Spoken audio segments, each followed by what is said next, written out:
Body-mind therapy, or therapy centered in the body, doesn't only change your mind, but it can actually reshape your body physically. I'm Pia. I'm a body-mind transpersonal therapist, artist, and actor. And in this video, I'm going to share with you a brief overview of the 6 body types, or characterologies, or character defenses, a brief history of where this approach comes from, and what you can do with this information to work on in your personal therapy process or growth process. And I'm going to start by sharing a personal story of how this happened to me. So a few years back, I had never gone to therapy, I'd never meditated, I definitely hadn't studied therapy, and I had just come back from a journey, from a trip that I took to Norway to explore themes of identity for an art project. And I have talked a little bit about that trip in another video, but basically I take it as the kind of initial point for this really deep therapy and spirituality path that I've been in. And many things happened in that trip that I didn't necessarily have a rational explanation for. So I came back to my home country and decided that I wanted to kind of find out where all of these paranormal things or spiritual things were coming from. But I didn't really know where to start. And up to that point, I had been struggling with something that is called misophonia, which I still have and deal with it in very different ways, since I've been in therapy. But long story short, it was something that was quite prevalent in my life, and I decided that I wanted to explore it in therapy. And I happened to start a process with a therapist he was a body-mind therapist, and he had a very body-centered approach, and we worked on different things. But I was initially thinking that I was going to try and solve misophonia. And I remember, I've always really loved mountaineering, and I go around, or I used to go around the city with a big backpack. And I remember also when going to the mountain, I usually, I was usually the one who took the role of the porter. If we went on several day hike, I would be the one carrying the big backpack with most of our supplies and water and things. And even when friends of mine would say, "Oh, I'll share the load, or I'll take the backpack for a while," I remember that I felt very comfortable, having that weight on my back.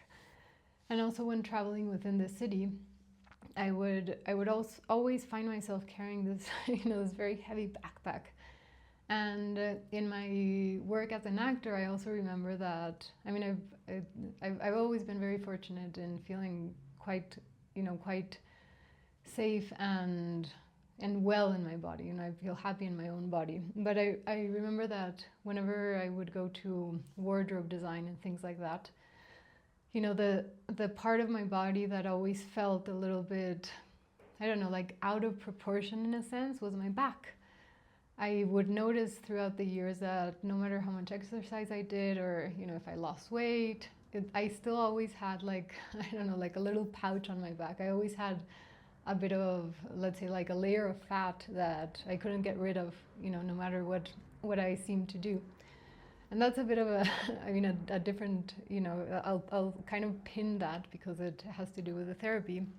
So I started this therapy process thinking about resolving misophonia, and at some point in the sessions, it started, the issues that I started dealing with had to do with family things, and I ended up finding out that I had the sensation that I had to carry my mother in this case, or a family member, and that many let's say barriers that I was placing in front of myself, the kind of barriers that weren't allowing me to achieve other things that I wanted, had to do with this sensation or this feeling that I needed to carry them, otherwise they wouldn't be able to survive by themselves, something along those lines. And I remember in one session when we were working with that topic, and we did a closing kind of more energetic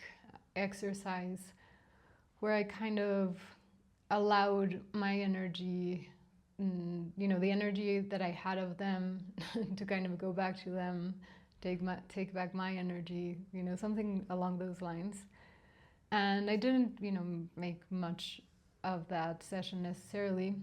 And I kept on living my life.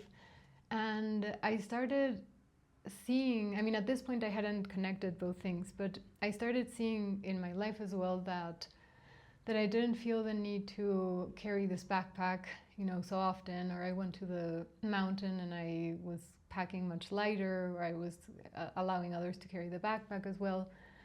And I started also seeing, within my body, when I looked at myself in the mirror and such, that, that my back had changed, that I could see, the bones in my back in a different way, or the muscles in my back. And, it was such a big and impactful thing that I noticed it.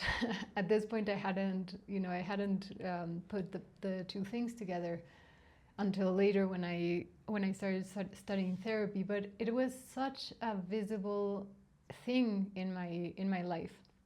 And the important part of of this shift, because it's it's nice if your body changes in a way that that suits you or that you like. But more than the physical shape of the body changing is that, it's directly connected with your mind. It's directly connected with your energy. So the way you start to look at life, because of having that energy integrated, or, not carrying that stagnated energy anymore, is that no longer, in my case, I no longer felt the need to necessarily carry, carry things, carry my family members, carry unnecessary things. And of course, this freed up space for me to feel freer and, and travel more, or, engage in other type of goals that I had. But it was a very visible and impactful thing that started with my physical body and had all these different shifts in my mind and my mindset. And that's why I wanted to share it. I see the body as a map. It is in the body where therapy happens, because it's the body where we experience the world, and the way in which we live literally shapes our body. Our body tells a story of how we have learned to protect ourselves, where our wounds are, and also what parts of our body have the potential for us to open or free up energy. We say that our body holds our karma, or that by looking at our bodies we can figure out our karma. And that is basically because, if you think about it, if we can see in our body what our core wound is, that core wound also has the information of the things that we have come here to learn, essentially the karma that we have come here to resolve. And if you think about it, that's pretty amazing. If we can, through our bodies, resolve our karma, that means that it's through our bodies that we can liberate, that we can find our true nature, that we can find enlightenment, that we can grow, transform. So it's pretty great, and it's definitely an amazing tool to work with our body. So basically, the characterology is a defense system that we developed for survival. And from a neurobiological perspective, these wounds get imprinted in our nervous system. And they were adaptive, so they helped us survive. But what was at some point, let's say, normal, today might be limiting. And we don't want to limit ourselves. We want to break free from our wounds. We want to transform them. We want to integrate them. And we want to be able to kind of self-actualize those things that no longer work for us. This term, characterology, comes from a man called Wilhelm Reich, from the infancy of psychology.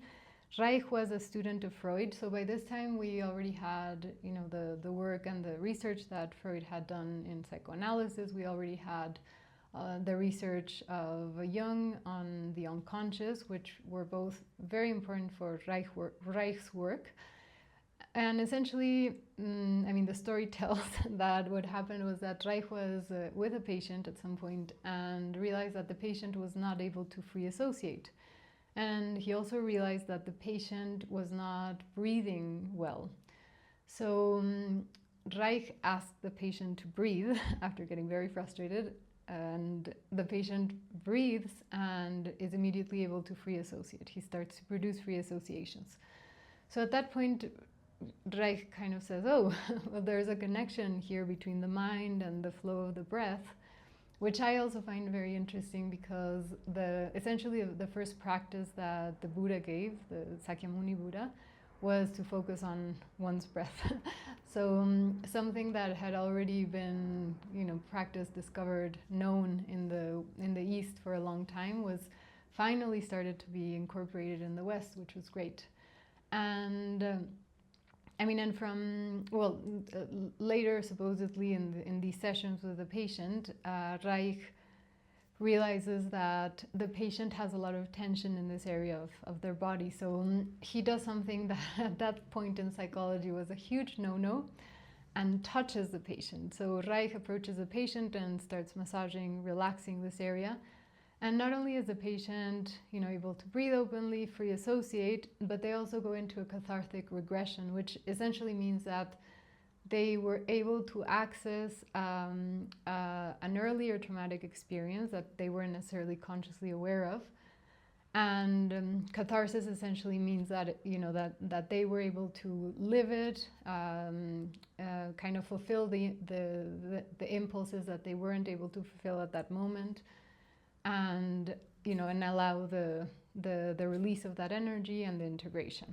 So from that moment on, there have been many men and women who have contributed as well to this area, and essentially they have found, some people work with a 5 characterology model, some with 6.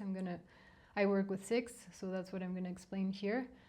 But essentially they found that these core wounds are related to our psychobiological development, and they are kind of like 6 main defense systems that us humans develop for coping with the world. So I'm now going to give you an overview of the 6 body types, or 6 characterologies. We say that we all have a main characterology, and we might have a secondary or nucleus of some of the others. And I will also lead by saying that, of course, even though human neurosis is quite predictable and we can find many similarities between our neurosis and the themes of our neurosis, we are, of course, all very unique. The ways in which we experience traumatic events are very unique, the ways in which we coped with them. So don't take it as a blanket statement, but rather as an additional model or additional information that can help you better know yourself, better understand maybe where your issues come from or the patterns that you're living. So yeah, take it as such. So first in line, we have the schizoid type or schizoid characterology. And this one is essentially developed prenatally or in the very first weeks of life. And we say that the core wound of this characterology is terror. And these body types are, I'll explain the terror thing in a bit, but these body types are usually very, very thin. If we think about it in terms of energy, it almost seems like the energy is imploded. These people might maybe no matter how much you eat, you don't gain weight. The sensation of the energy being imploded is, it's related to this, this terror, this terror wound, but it's people who, the sensation that they give is almost that they are afraid of touching the world. So, for instance, maybe their hands might be very cold quite often. And if you speak to them, maybe, there's a sensation that even though they're there, their presence is somewhere else. Like their eyes are, there's a little bit of emptiness in them. These body types tend to have a very rich inner world, a very rich fantasy world. Maybe, that leads to be very brainy, be very interested in, in things that have to do with, with researching and books and understanding things, from the mind. And essentially, the experience of this this person that develops this characterology can be that, I don't know, there was an imprint of feeling that their life was in danger, and that's why there's this feeling of terror. If they kind of let go, they essentially feel that they're going to disintegrate. And this can be, for instance, or can happen in perhaps the mother, maybe when they were pregnant, they were, I don't know, they were afraid of having the baby because they were going through something challenging or financial issues, or maybe they were a single parent. Maybe they had thoughts about ending the pregnancy, and I should also say that this isn't a reflection of whether the mother was a good mother or not, at all. It's a reflection on how the baby or the fetus received the sensation or the imprint. So because it's quite, it can be quite normal for a pregnant mother to feel afraid of being a mother, of how she's gonna cope with it, or if she's gonna be a good mother or not. It's completely normal to feel that way, and that doesn't reflect on that person being a good person or a bad person. But regardless of that, the fetus receives the imprint in a certain way, and that creates that character type, or that characterology.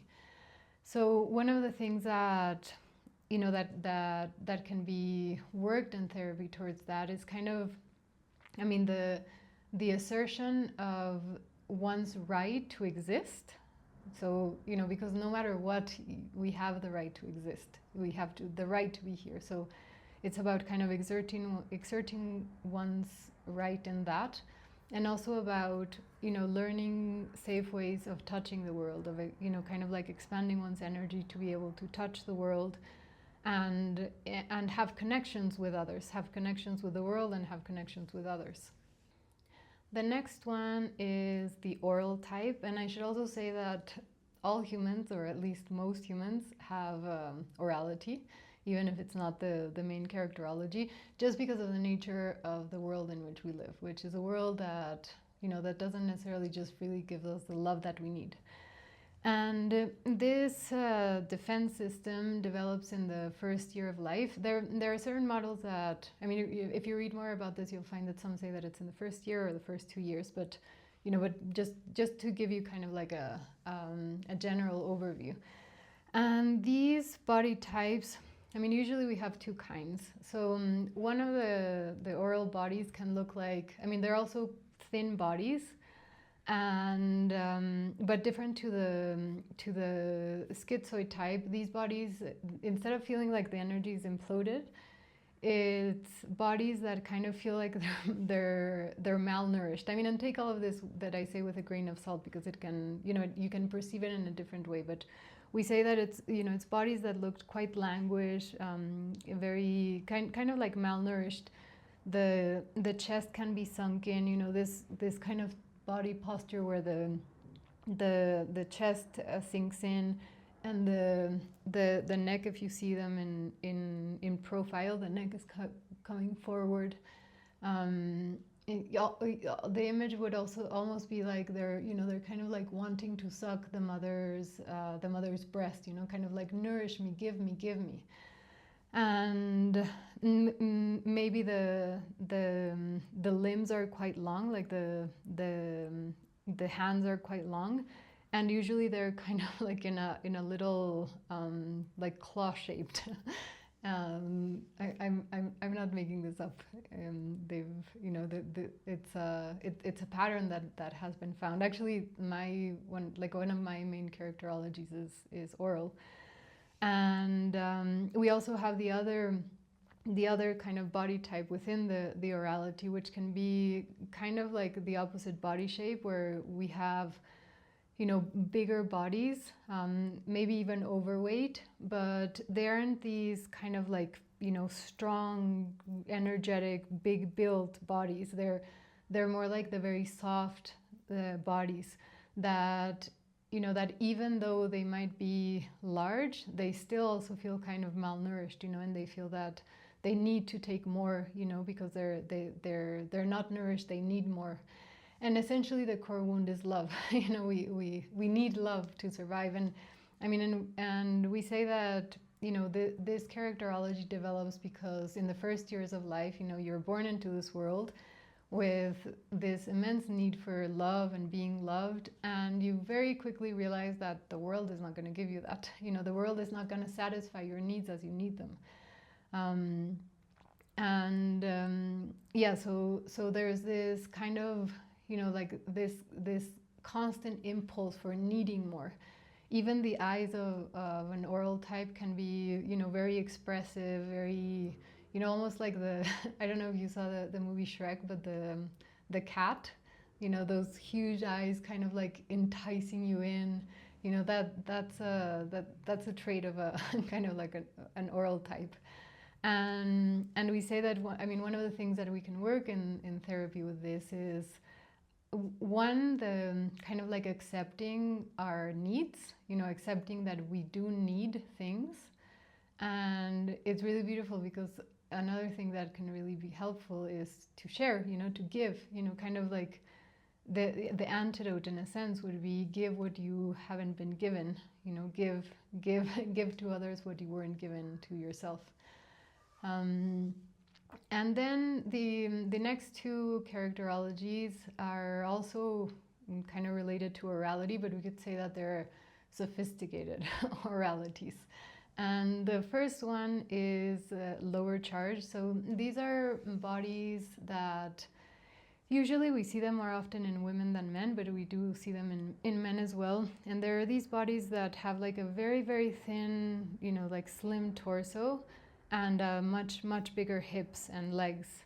If you kind of separated yourself from the image of it being a person, it could almost seem like it's like a little figure on a pedestal. There's something very very infantile or childish about the torso. Maybe even the breasts aren't that that developed in comparison to the hips and the legs. And of course, I'm giving you the, kind of like the extreme idea, but it can be also, of course, more subtle.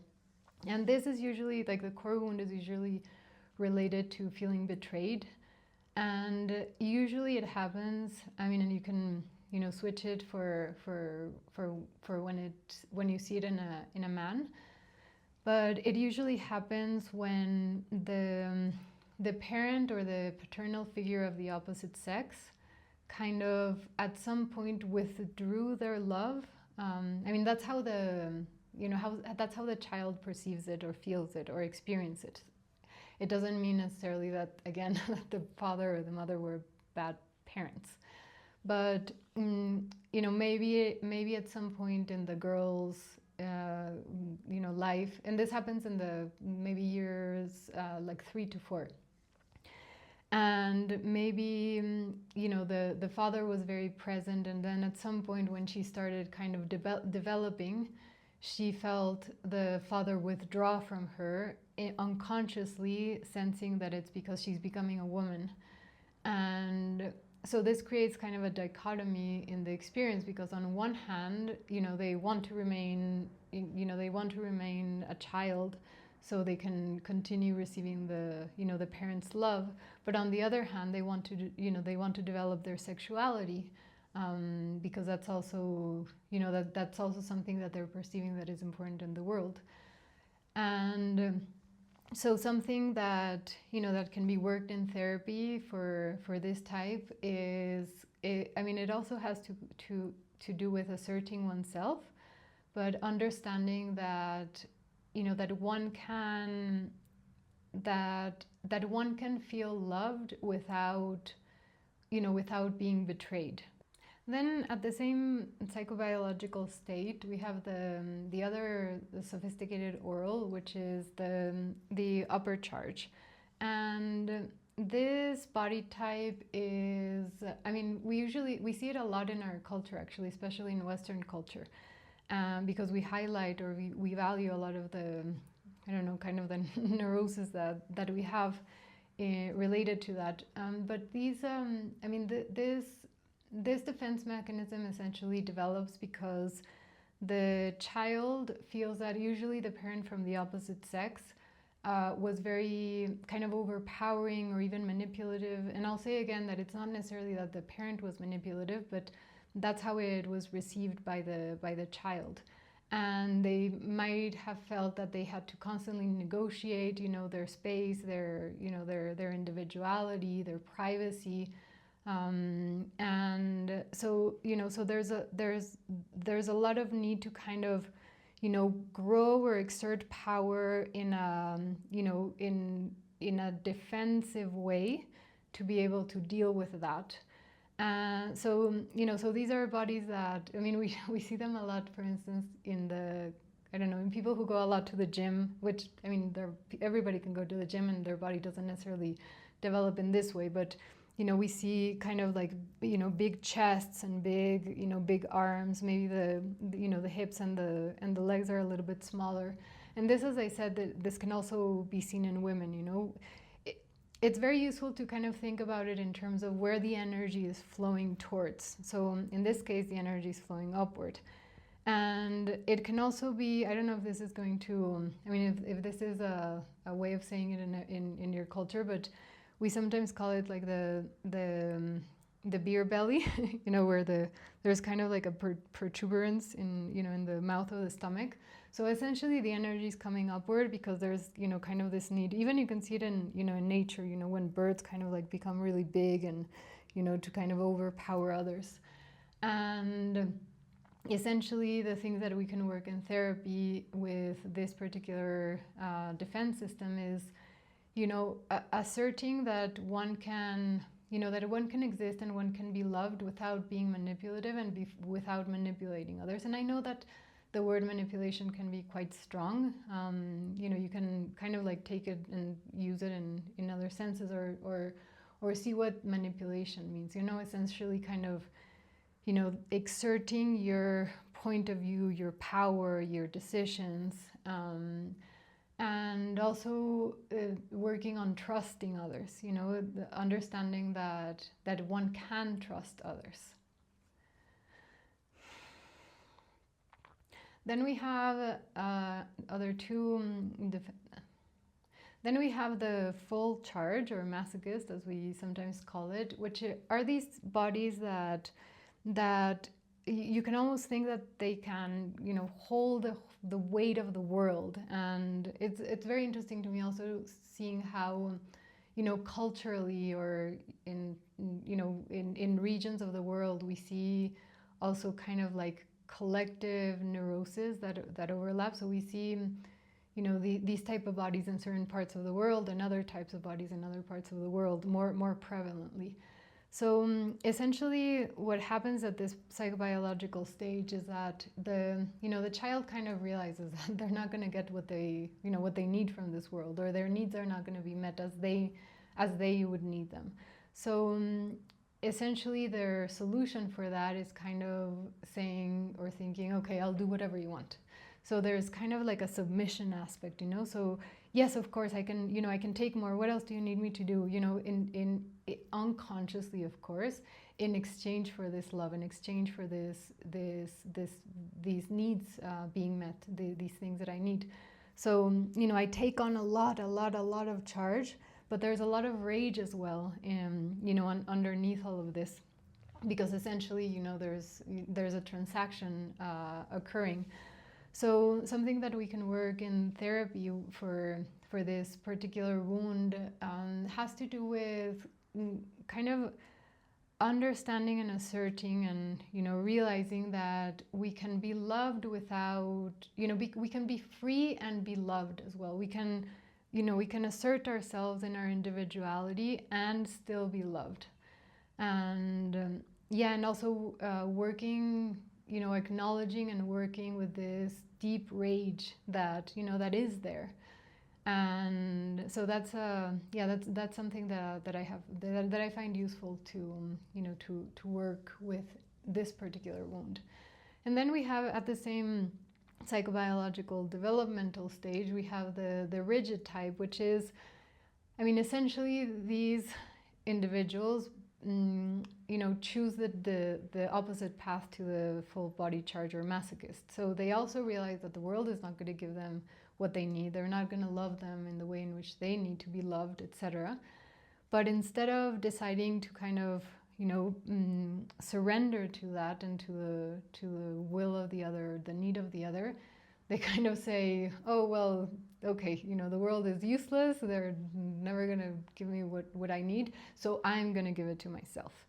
And these body types are usually very, they are in a sense the most harmonious that, out of all of them, even though, it still has neurosis. But I don't know, if you think about the typical kind of, body type in Hollywood, both for men and women, they're very kind of harmonious. They're the type of bodies that in our cultures usually we find beautiful. And essentially, they have kind of like a healthy flow. But what happens with, with this kind of neurosis and with this, with this defense system is that we also use the image of kind of them having kind of like a, I don't know, like a bodysuit, that they sip on when they're going to go out to the world so they can be protected from the world. Even if you, there's a lot of tension usually in the back, in the spine, because it's almost as if kind of they're holding back a little bit, they're pulling themselves back. So we see many of these body types in, we have them all around the world, of course, but, I don't know, we see them a lot in Europe, for instance, or in some countries in Europe where, it's kind of like everything's very collected and there's almost kind of like a perfectionist mindset. And also our culture values a lot of these, things, a very goal-oriented person, somebody who doesn't make mistakes and is very, very very perfect in the things that they do. And the problem, though, is that, by having this kind of shield between themselves and the world, it prevents us from fully connecting with the other. So there might be an experience of, I don't know why, but no matter, how I do things right with, with the people I date or the people I meet, I do everything right, but there's something that I don't feel that I fully connect. And it's real because they're not fully surrendering to the other, in a non-neurotic way, because of course we can surrender to the other in a neurotic way, but essentially that's also what we want to do in our lives, with the loved ones, with God, with grace. We want to surrender to that. We want to surrender to the other. And so something that, that can actually help in therapy is, not doing things so correctly all the time, making mistakes. What happens if, if I don't know, if you don't, arrange your house in such a perfect way all the time, or if you, don't check that email 1,000 times. I'm not saying that you should put your job on the line or anything like that. But what happens if you're not, if you let go a little bit, if you're not this, this rigid, very perfect person all the time, and you allow yourself to show yourself in your vulnerability. So, this is just touching on the surface, but I hope this helps you to, kind of understand a little bit of where you're, where you're defending yourself from the world and where your energy is placed.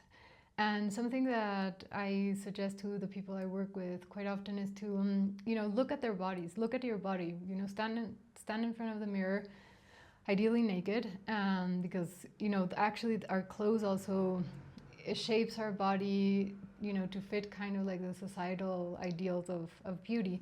So look at your body, very objectively and, and see kind of like where your energy is, what parts of your body kind of, draw you in the most.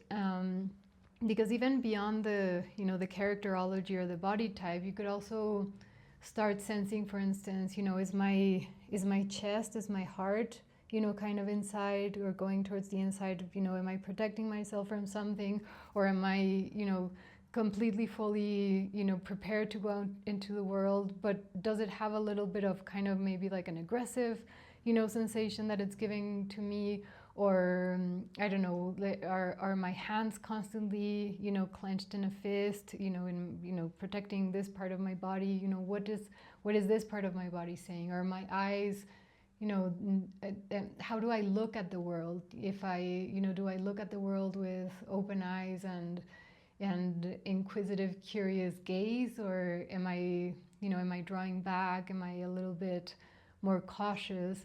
All these things can tell you a lot of things about yourself. And as I mentioned earlier, we, you know, if we go deep, we can essentially see our karma. You know, the karma that we're here to realize, to resolve. So it has a lot of layers, and essentially very, very, very, very deep layers, and you know, with a great potential for amazing and you know, really pivotal transformation. And lastly, an exercise that I like to suggest to the people I work with is draw yourself, draw your body. Even if you're not an artist, even if you've never picked up a pencil to draw, try it. You'll find very interesting things. I'm not going to say anything else about it because I would spoil your findings. But yeah, just you know, just draw your body however it comes, and afterwards just look at your drawing and see what you find.